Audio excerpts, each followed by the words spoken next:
Good day, Madam and Sir. My name is Jovelina Gapito, 33 years old, a Filipino. My religion is a Roman Catholic. I have one child. I have 3 brothers and 1 sister. I'm the youngest in the family.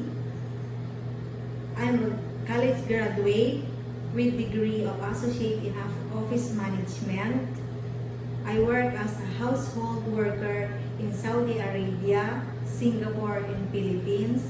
My duties and responsibilities are cleaning, washing, car washing, ironing, cooking Filipino food like chicken curry, adobo, but I'm willing to learn more to cook Chinese food.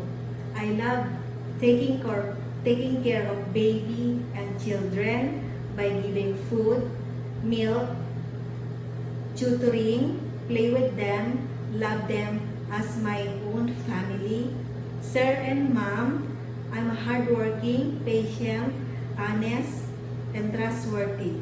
Mom and Sir, please do hire me as your household worker, and I promise I will do my duties and responsibilities very well. And I promise I will finish my 2 years contract, Sir, Madam. Thank you.